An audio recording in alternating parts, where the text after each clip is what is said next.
In this lecture, we will briefly discuss the origins of the electrocardiogram potential. This is the familiar heartbeat signature that you see when you have an EKG. And a lot of us have that done routinely, especially once you get over 40. And it's also used, obviously, to diagnose problems in people of all ages with the heart.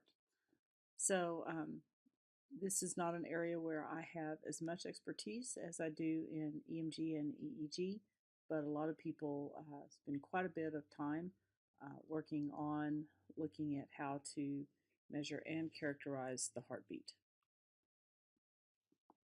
So this is a schematic from your textbook of the heart. The heart has four chambers. It has two atrium and two ventricles, and the atria are at the top. The ventricles are at the bottom in this figure. There's a left and a right. Um, there are valves associated with the heart. The heart is one of two places in the body where you find Purkinje fibers. The other place is in the brain. The Purkinje fibers are long, elongated fibers, and they're particularly good at carrying electrical signals. The heart is definitely an electromagnetically stimulated organ. When the heart beats, that basically is the result of an electromagnetic polarization and depolarization that basically transverses the entire heart. This is a slightly better picture that shows different areas of the heart, and as the heart beats, the action potentials associated with each area. So you have this area at the top, and you can see the heartbeat, and then there's a delay, of course, as you go from the atria to the ventricles. You get more and more of a delay. And here's kind of the final part of the electromagnetic wave, the ventricular muscle. You can see it has the largest delay. So what you actually pick up on the EKG or the ECG is you pick up this sort of a cumulative sum of all of these action potentials that are present at different regions of the heart. So this is what your normal heartbeat looks like. There are five different what we refer to as waves: the P, the Q, the R, the S, and the T. This has a characteristic shape. The first portion of this is referred to as the PR interval. The last portion is referred to as the QT. And then this middle beat that's so characteristic of what we think of when we think of a heartbeat is the QRS complex. So the electrocardiogram, which more often now is referred to as ECG as opposed to EKG, is basically a recording of this activity of the heart using electrodes placed on the skin. The electrodes, and we'll discuss electrodes in the next part of the module, but basically the electrodes detect tiny electrical changes on the skin that arise from the heart muscles polarizing and depolarizing and repolarizing during the heartbeat. And this happens during each heartbeat.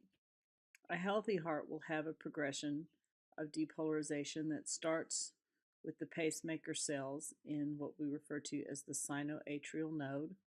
So we can go back, that would be this right here. And then it spreads throughout the atrium, which are the upper parts of the heart, through the atrioventricular node, which would be sort of the area between. So we can come right here is the AV node. Then there's what's referred to as the common bundle and the bundle branches,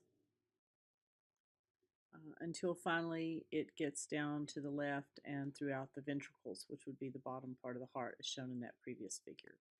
And this tends to be very orderly, and it tends to be highly repeated, and it's what gives rise to this characteristic ECG trace. So when we look for normal versus abnormal, this is sort of the gold standard of what a trace should look like um, if the heart is beating normally. This figure, as well as some of the figures throughout this presentation, are taken from both your textbook as well as this general site on Wikipedia, because they have some very nice pictures on Wikipedia. So if you were to look at this like an electrical circuit, you've got the heart here, and it's actually acting like a source. So you've got this cardiac generator that's generating some current, and it actually looks like a dipole source. And so basically you have two leads here in this very crude figure, lead A and lead B. And because this is over a large area, it basically excuse me, produces a vector field. So the current has a direction and an orientation, which means that the placement of these probes A and B are critical, and you would expect them, just depending on how the probes are oriented, given that one is upstream and one is downstream of this flow of this electromagnetic wave, you would expect them potentially to show different um, potentials. So here, in fact, is what this looks like. Basically, you're looking for a pattern, and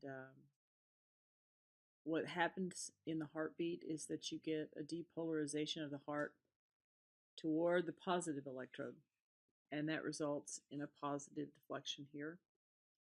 And then you get a depolarization of the heart away from the positive electrode, which produces a negative deflection. You then get a repolarization of the heart toward the positive electrode, which produces a negative deflection, and a repolarization of the heart away from the positive electrode, which produces a positive deflection. So the overall direction of the depolarization and the repolarization basically produces a vector, and that's going to give you a positive or a negative deflection depending on which lead it's pointing to. So if you have a depolarization from right to left, you would get a positive deflection in lead 1 because the two vectors point in the same direction. But the same depolarization would produce minimal deflection in B1 and B2 because the vectors are perpendicular, and so this phenomenon is called isoelectric. So the point here is that it's really critical that the leads are placed appropriately, or you will either not be able to see the heartbeat at all, or you will see a distorted pattern because of this vector nature of the current flow. So as we said before, that a normal rhythm produces basically four entities: a P wave, a QRS complex, a T wave, and then a fourth thing called a U wave. So the P wave represents the depolarization of the atria. The QRS complex represents ventricular depolarization, and the T wave represents ventricular repolarization. And then there's this U wave out here that represents a muscle repolarization. But typically it's often not seen, and often it is just ignored in the analysis of the ECG.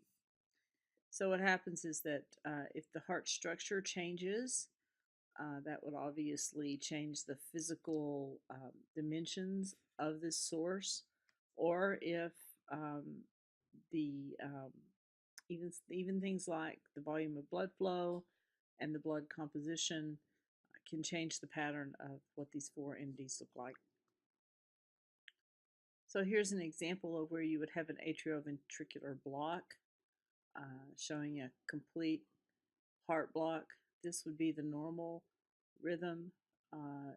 Here is the potential measured in the atria and in the ventricles, and you note that they're quite different. And then when you try and measure the heartbeat, you don't see this characteristic reversal. You don't see the normal QRS syndrome.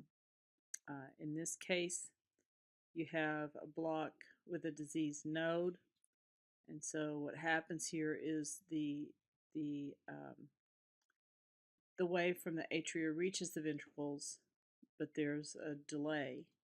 So if you look here, here's a normal beat, and then here's a lengthened PR interval. So you see there's a significant delay between beats as picked up by a normal limb lead.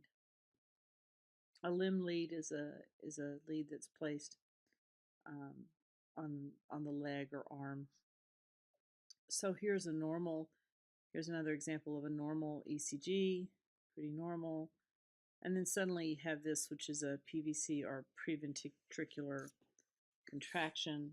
Basically, this is just in the ventricle. You have they call it an irritable focus. Basically, you have a little region, and this is a current topic of much research, not so much in PVCs, but in atrial fibrillation, because you'll get a little region within the heart muscle, which is very electrically active muscle. You'll get a little region that sort of almost forms like its own little source. And so sometimes it will just randomly fire independent of the normal heart contraction and heartbeat. And so in this case, it's actually picked up as a greater in amplitude, um, and basically it produces an extra beat, and this interrupts the normal rhythm. These are very common. I get them. Um, they sometimes people get them if they have like an electrolyte disturbance. This is what, if you ever feel like your heart quote skips a beat or has an extra beat, or you feel a really particularly strong beat, often that is a PVC. These are much more serious problems. This would be uh, tachycardia. So basically, what happens is the heart rate becomes very rapid, um, and you can have this little region of cells just producing a very rapid discharge. This can go on for hours or days, and it overwhelms the normal heart rhythm. You can also have atrial flutter. This is what happens when the atria move from a normal kind of contraction to a really rapid movement. Sometimes the heart rate will go up to 200 to 300 beats a minute. You see all these extra P waves that show up in between the QRS complex. So by looking at this, you can tell, the physicians can tell whether the problem is in the ventricle region, in which you would get all QRS type and no P waves, or in the atrial region, where you would get all these extra P waves and very little normal QRS rhythm. And this is, of course, one of the more common topics and a topic of great research, and that is atrial fibrillation or AFib. In this case, the atria stop their regular beating, and you start getting this sort of uncoordinated twitching. People describe this as an unbelievably uncomfortable situation. Um, it tends to definitely interfere with blood flow, and as you can see, it's just a very distinguishable pattern here on the ECG. This is where you have these multiple sites that are firing independently of the normal beating motion of the heart. The ventricular fibrillation is shown here. Notice that the pattern here looks very sinusoidal as compared to a more chaotic pattern that occurs in a normal heartbeat. The comment here says that the ECG is very uncoordinated. That's a little bit misleading, because actually in the sign of a diseased heart, you often will see an almost more sinusoidal or periodic looking kind of beat pattern, as opposed to the more chaotic looking. And so one of the ways that people can detect if you've got maybe impending heart issues is to look at the regularity of the beat. A normal human heartbeat has a certain level of chaos and nonlinearity to its pattern. And so when you start to see that chaos decrease, oftentimes that's a sign that there's a disease process in the works, and sometimes that shows up before other things. So here are just some action potentials and comparing. This was from a dog heart, comparing what happens as the as you get coronary occlusion. That's a blockage. So this is no occlusion, normal. And then you can see as you get more and more blockage what happens with the action potential. Figure B shows the what happens before and after a heart attack. So before a heart attack, you have this sort of flat line between your QRS and your T. Afterward, you get this elevation in that line, which means that the normal process of depolarization and repolarization is not occurring in the correct way. So this is just a very brief overview. There's a great deal of resources available that discuss the electrophysiology of the heart. There are people at Texas Tech, specifically in mechanical engineering, who have a lot of expertise in this area, and it is their field of research. And unlike other biopotentials in the heart, because it basically is supplying blood, you have electromagnetic activity and you also have fluid flow activity. So it becomes a very complicated electromechanical problem and really requires pretty sophisticated modeling to actually simulate what's going on in the heart. So that concludes, though, the electrophysiology of the heart that we will do in this course, unless you choose to do further project work on the ECG.